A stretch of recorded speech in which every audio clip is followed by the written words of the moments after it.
오늘 누가복음 계속해서 21장 29절로 38절 우리 한번 본문을 먼저 읽겠습니다. 이에 비유로 이르시되 무화과 나무와 모든 나무를 보라. 싹이 나면 너희가 보고 여름이 가까운 줄을 자연히 아나니 이와 같이 너희가 이런 일이 일어난 것을 보거든 하나님의 나라가 가까이 온 줄을 알라.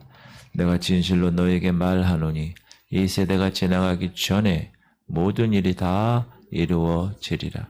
천지는 없어지겠으나 내 말은 없어지지 아니하리라.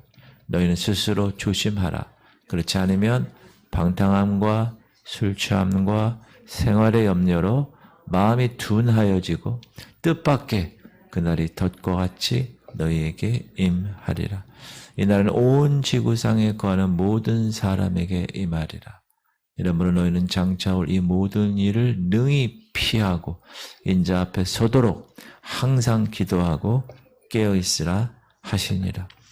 예수께서 낮에는 성전에서 가르치시고 밤에는 나가 감람원이라고 하는 산에서 쉬시니 모든 백성이 그 말씀을 들으려고 이른 아침에 성전에 나아가더라. 예수님은 어제 지난 시간에 종말에 있을 징조에 관한 예언을 이제 마치시고 이런 시기, 이런 때를 위해서 경성하고 깨어서 기도해야 할 그리스도인의 신앙 자세를 말씀하고 계십니다. 주님이 이 말씀 중에서 무화과 나무의 비유로 주님의 재림의 시기와 주님의 재림의 징조를 삼으셨다. 무화과 나무를 비유로. 그래서 이 날을 우리가 능히 맞이할 수 있도록 그리스도인의 생활이 무엇인가에 대해서 말씀하고 계십니다. 이스라엘에게 있어서 무화과 나무는 그 잎이 여름에 핍니다. 우리나라에서는 버들잎이 봄에 피고 살구 꽃망울이 여름에 피는 것과 같습니다.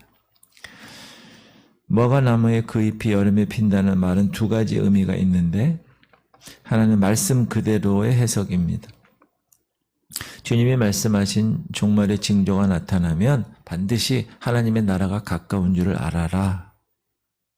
모처럼 무화과 나무 잎이 돋으면 반드시 계절적으로 여름이 오는 것처럼 이런 징조가 나타나면 반드시 주님의 예언이 정확하게 이제 하나님의 나라가 가까이 온 증거니까 그리 알아라.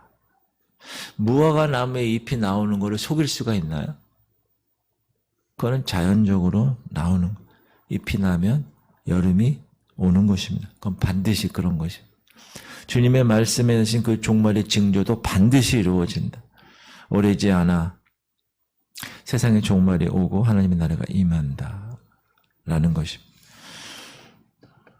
또 하나는 무화과 나무를 이스라엘로 이야기해서 그 잎에 피는 비유를 이스라엘의 회복으로 해석하는 겁니다. 이스라엘은 원래 하나님이 택하신 나라에서 아브라함을 통해서 그리고 하나님은 그 나라의 후손들을 통해서 하나님의 나라를 이 땅에 만들어셨어요. 하나님이 통치하시고 주권 하나님, 나라, 땅덩어리, 가나안 땅, 그리고 백성들, 이스라엘 백성. 한 나라가 형성되려면 세 가지 조건이 있는데 그 세 가지 조건을 이스라엘 나라를 통해서 하나님이 이 땅에 하나님 나라를 이루어 나가기를 원하셨습니다. 그러나 이스라엘 백성들이 하나님 말씀에 불순종하지요. 하나님의 주권과 통치에 대적하죠. 그래서 하나님이 이스라엘을 흩으십니다. 북이스라엘을 아수르라는 나라를 혼혈 정책을 써서 완전히 없어뜨리죠. 그래서 사마리아가 그렇게 힘든 거예요. 혼혈 때문에. 남유다는 바벨론의 포로 정책을 써서 망하게 하시죠. 그래서 역사적으로 이 이스라엘이라는 나라는 완전히 멸망했습니다. 우리가 잘 아시다시피. 그리고 그 뿌리로부터 말라버렸습니다. 저주받은 무화과 나무. 무려 2000년 동안 나라 없이 흩어져 있었습니다. 그런데 이제 싹이 난 것입니다. 그건 이스라엘의 회복을 얘기해요. 우리가 잘 아는 1948년 5월 14일에 이스라엘이라는 나라가 생기고 이스라엘의 나라의 독립이 선포되었습니다.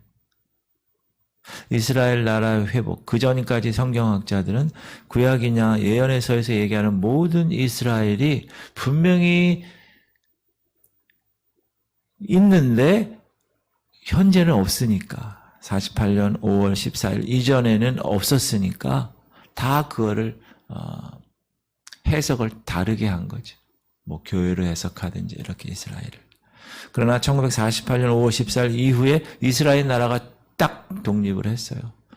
그러니까 그 모든 것들이 이제 진짜로 이스라엘로 해석을 해야 되는 것입니다. 그런데 이제 그동안에 워낙 많은 시간 동안 다르게 해석을 해가지고 뭐 여러 교파들 가운데서 아직도 다르게 해석하는 그런 것도 있는데 이스라엘 회복은 세상의 종말이 이르렀다고 한 하나의 경고 신호입니다. 그 나라 자체를 보면서 우리가 알 수 있습니다. 그런데 이렇게 해석할 수 있는데 난해한 것은 뭐냐? 32절이 난해한 것이에요. 32절. 내가 진실로 너에게 말하노니 이 세대가 지나가기 전에 모든 일이 다 이루어지리라. 여기서도 두 가지로 보통 해석을 합니다. 첫 번째는 예수님이 말씀하셨을 당시 그들이 그 말씀을 듣는 그 세대가 지나가기 전에 세상 종말이 올 것이라는 해석입니다. 근데 이 해석은 이루어지지 않았죠. 왜? 지금은 당시 그 시대는 이미 지났고요. 아직 종말의 시간은 계속되고 있기 때문에. 두 번째 해석은 이스라엘이 회복된 후로부터 한 세대, 이스라엘이 회복이 1948년도에 됐죠. 한 세대를 보통 30년에서 40년 잡고 있죠. 지금은 2024년이죠. 무리가 없는 해석처럼 보였지만 3, 40년이 지나도 지금 이 해석을 보니 아직도 종말의 시간은 계속되고 있습니다. 그래서 어떻게 해석하느냐? 예수님 당시의 세대도 아니고 이스라엘 회복의 시기로부터 한 세대를 말씀하시는 것이 아니라 여기 말씀을 보면 이런 일이 나는 것을 보거든 하신 말씀에서 이런 일이라는 것은 주님이 예언하신 종말의 징조가 나타나거든. 이런 징조가 일어나는 일이 분명히 나타나면 그때로부터 세상 종말, 주님의 재림의 시기까지는 한 세대를 넘기지 못할 것이다 라고 하신 말씀으로 해석을 해야 합니다. 그러니까 지금 징조들이 막 나타나고 있는 그것을 우리가 자세히 알아야 되는 것이죠. 그 세대부터 한 3, 40년 정도. 주님은 천지는 없어지겠으나 내 말은 없어지지 아니하리라 말씀하셨습니다. 그러므로 주님이 말씀하신 그 말씀은 진실이고 이 세상에 반드시 징조로서 나타날 것이라는 확실함이 있는 것입니다. 왜? 주님은 하나님이시니까. 주님의 말씀은 하나님의 말씀이니까. 하나님의 말씀은 어떻게 해요? 1.1도 변하지 않으니까. 그리고 히브리서에 보면 이제 신약 시대에는 예수 그리스도로 말씀하신다고. 시작. 옛적에는 구약에는 선지자들을 통하여 여러 부분과 여러 모양으로 우리 조상들에게 말씀하신 하나님이 이 모든 마지막 날, 여러분 성경에서 마지막이라고 하는 것은 예수 그리스도의 탄생부터 시작되는 거예요. 예수 그리스도의 탄생부터 마지막 날이에요. 그리고 예수 그리스도 재림의 그 마지막이 끝나는 거예요. 이 모든 날 마지막에는 아들을 통하여 우리에게 말씀하셨으니 이 아들을 만유의 상속자로 세우시고 또 그로 말미암아 모든 세계를 지으셨느니라. 분명하게 약속하신 예언에 대해서 전적으로 그러므로 믿음으로 준비하는 생활을 해야 하는 것입니다.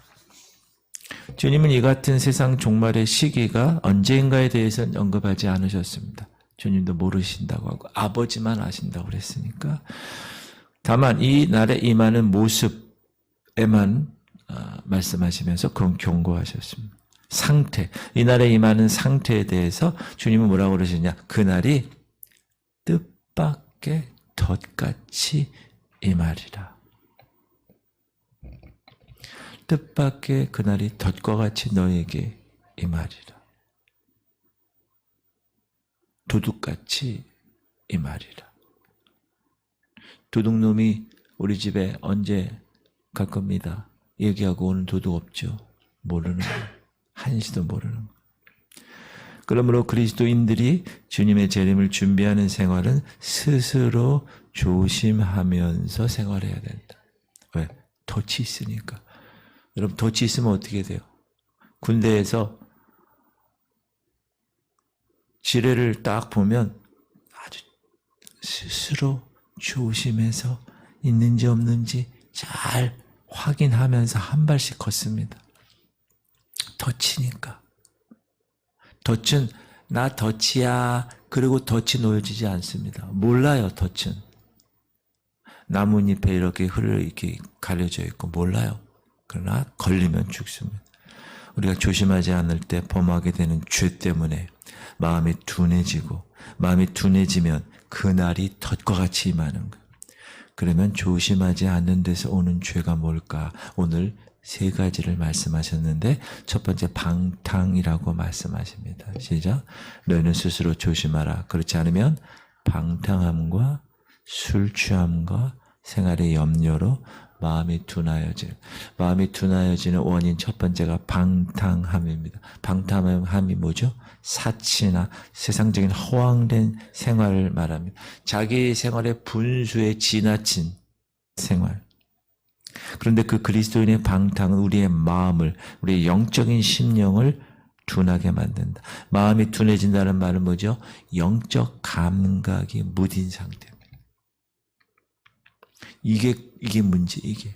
성령의 감동을 소멸하고 하나님의 말씀을 불순종하는 데서 오는 결과, 영적인 감각이 무딘 것입니다. 감각이 무디면 어떻게 돼요? 큰일 나는 거예요.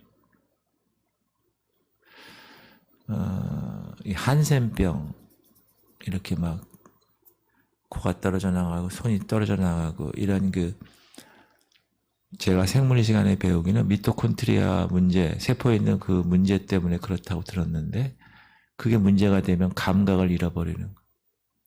감각을 잃어버리면 여러분 페인, 고통이 우리에게 감사해야 돼요. 우리가 뭘 했을 때 고통을 받잖아요. 그러면 거기서부터 멀어지게 되는 거예요. 고통이 없잖아요. 그럼 뜨거운 것도 이렇게 막 만져요. 닭 튀기는 기름에다가 손을 막 집어넣어도 고통이 없으면 어떻게 되는 거예요? 내 손이 통닭이 되는 거예요. 고통이 있음을 감사하셔야 돼요. 영적으로 감각이 무뎌졌다. 이건 가장 큰 문제입니다. 그게 방탕함입니다. 방탕함은 여러분 돈이 많아서 그렇게 될 수도 있고 자기의 생각이 아주 사치에 분수에 지나친 생활을 하는 사람이 있어요. 그리스도인들 중에서도 있어요. 목사인 중에서도 있어요. 제가 봤어요. 그 다음에 술 취함. 이 술을 취한다는 말은 2가지. 정말로 술에 취한 분별 없는 생활. 2번째는 세상 오락이나 세상 재미에, 세상에 낙이 있거든요. 거기에 취해 하나님 제대로 섬기지 못하는 경우. 예배 시간에 내가 좋아하는 드라마가 막 나와. 아이, 오늘 그냥 드라마 보지 뭐.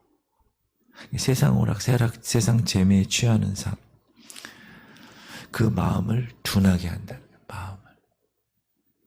예민해야 됩니다, 여러분. 영적으로 예민해야 돼요. 그러기 위해서 제가 공예배에 계속 강조하는 자꾸 이게 예민해지는 방법이에요. 절대로 가만히 있으면 예민해지지 않습니다. 절대로. 생활의 달인에 나오는 사람들이 왜 나오죠? 예민하니까. 제가 말씀드렸죠? 은행에서 몇십 년을 근무한 사람이에요. 지폐를 딱 이만큼 PD가 주고 이거 몇 장입니까? 35장입니다. 기계에 탁 넣고 35 탁 나온 거예요. 종이. 무슨 말이에요? 예민하다는 거예요. 하도 돈을 많이 잡으니까 탁 잡으면 17장입니다. 얼마입니다. 기계에 넣으면 탁 나와요. 하루아침에 이루어지지 않았다는 거예요. 영적인 예민함도 마찬가지예요. 하루아침에 이루어지지 않습니다. 매일 매일매일 예배 때마다 나오고 그 예배 때마다 기도하고 말씀 듣고 이런 생활을 해야 마음이 영적인 삶이 무뎌지지 않습니다. 세 번째는 생활의 염려. 생활의 염려가 뭐죠? 무엇을 먹을까? 무엇을 입을까? 이렇게 염려하는 것, 무엇을 마실까? 이런 염려가 그 사람의 마음을 둔하게 한다는 것. 생활에 얽매이게 하는 것. 물질의 눈이 어두워지고 영적인 눈을 바라보는 것이 점점 감겨져 버리고 이런 상태에 있는 사람들에게 어떻다고요? 주님의 재림이 덫과 같이 임하는 거예요. 거기에 빠져 있다 보니까. 그리고 세상의 종말은 어느 한 구석에 나타나는 게 아니라고 그랬어요. 이날은 온 지구상에 거하는 모든 사람에게 임한다고 그랬어요. 이날은 온 지구상에 거하는 모든 사람에게 임하리라. 그러므로 하나님의 심판을 피하는 것, 그거는 불가능합니다.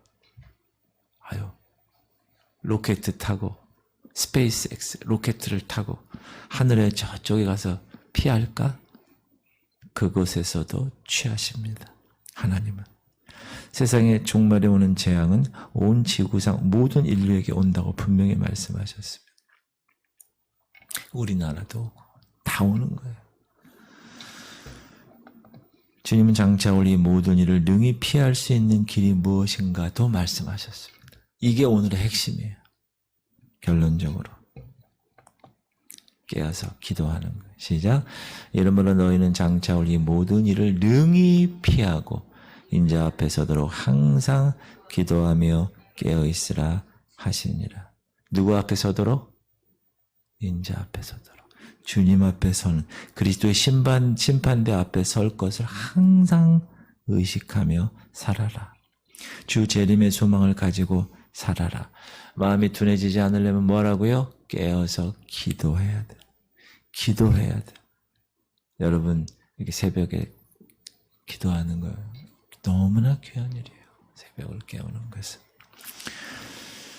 주님은 이제 그분이 이제 공생이 얼마 남지 않은 그 사역을 마치시기 위해서 낮에는 성전에서 가르치시고 밤이면 감람원이라고 하는 산에서 쉬시곤 하셨는데 모든 백성들이 예수 그리스도 그분의 말씀을 들으려고 이른 아침부터 성전에 나갔다고 그렇게 얘기합니다. 예수께서 낮에는 성전에서 가르치시고 밤에는 나가 감람원이라고 하는 산에서 쉬시니 모든 백성이 그 말씀을 들으려고 이른 아침에 성전에 나가더라. 낮에 가르치려는 말씀을 들으려고 새벽부터 나갔다. 연예인들 뭐 하면은 그냥 그 전날부터 가서 뭐 티켓팅하고 이러잖아요. 마찬가지. 사람들의 숫자가 얼마나 많을까. 주님의 말씀을 듣기 위해서. 사랑하는 성도님들, 우리도 그리스도 심판대 앞에 설 수 있도록 그때 다 보고하는 거예요. 그때 다 드러나는 거예요. 사람 앞에서 살았던 사람들은 깜짝 놀랄 거예요. 그러나 하나님 앞에서 살려고 노력했던 분들은 미소를 지을 거예요. 주님, 제가 드디어 왔어요. 그렇게 원했는데 지금이 그날이군요. 항상 기도하고 깨어있는 성도들 되시기를 주님의 이름으로 축복합니다. 기도합시다.